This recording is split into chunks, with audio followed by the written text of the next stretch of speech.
ada 3 kebijakan PDI Perjuangan, Pak Ganjar Pranowo, kader PDI Perjuangan, Pak Yasona Lawli, kader PDI Perjuangan, yang merugikan rakyat Bali, di mana selama ini rakyat Bali selalu memberikan dukungan penuh kepada PDI Perjuangan maupun calon presiden dari PDI Perjuangan.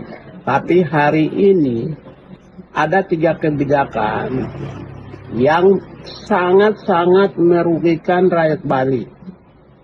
Yang pertama, penolakan Megawati terhadap pembangunan Bandar Udara Bali Utara.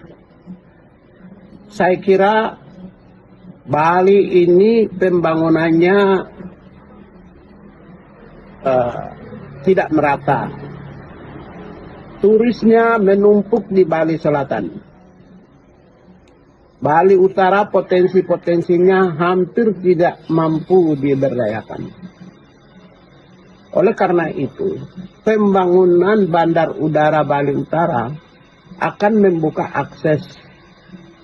aksesibilitas, menjaga kelestarian lingkungan, karena bisa membangun jalan tol dari Bali Utara ke selatan. Akan ada distribusi turis secara merata, tidak hanya menumpuk di selatan. Tidak hanya mengalami kemacetan yang luar biasa di Canggu, Seminyak, Uluwatu, Ubud, dan Pasar, tapi juga akan merata sehingga kemacetan bisa teratasi di Bali. Yang berikut, potensi-potensi wisata di Bali Utara, misalnya Pantai Lovina dan lain, masih bisa diberdayakan secara baik dan benar. Lalu pendapatan juga akan meningkat dan rakyat juga kesejahteraannya meningkat. Tapi kenapa Ibu Megawati menolak? Ya, ketidakseimbangan akibat pembangunan yang tidak merata di Bali, terutama bidang pariwisata, ini perlu diberi perhatian khusus oleh pemerintah. Oleh karena itu, penolakan Megawati jelas merugikan rakyat Bali. Itu pertama. Yang kedua, ya, penolakan Ganjar Pranowo terhadap kehadiran Israel untuk main dalam Piala Dunia usia 17 di Bali. Juga sudah jelas rakyat Bali menolak. Kader PDI Perjuangan.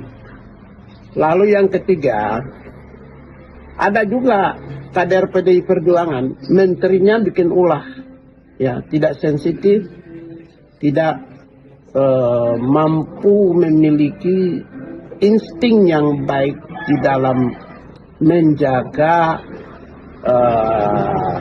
kearifan lokal, menjaga potensi sumber daya adat, sumber daya nilai, dan kekhasan dan ciri khas dengan menempatkan kepala imigrasi di Bali yang sedikit tidak selaras dengan nilai-nilai dan tata budaya Bali.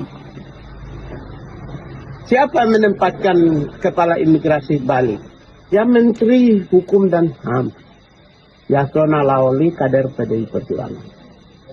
Oleh karena itu, kalau andaikan Pak Yasona Lawli, kader PDI Perjuangan, tidak menempatkan, ya, atau menempatkan seorang yang memiliki kesamaan nilai dan budaya, ya, tampilan estetika yang hampir sama dengan nilai-nilai yang dianut oleh orang Bali, tidak mungkin Pak Wedakarna itu menolak.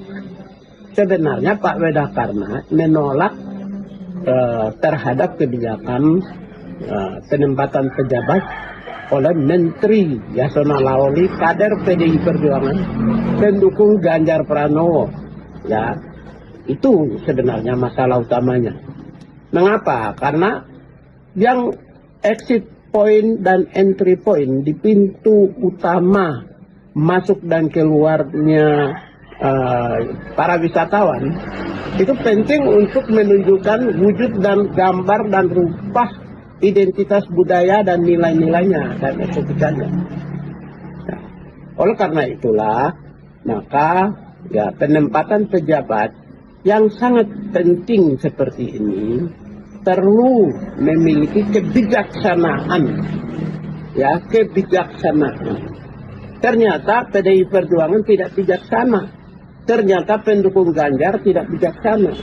Ternyata Pak Menteri Yasona tidak bijaksana. Ya, oleh karena itulah apa yang selama ini ya orang Bali atau rakyat Bali telah memberikan dukungan yang penuh kepada PDI Perjuangan dan calon presiden selama ini. Tapi ternyata itu tidak selaras dengan kebijakan-kebijakan yang dilakukan oleh kader-kader PDI Perjuangan terhadap rakyat Bali. Silakan memikirkan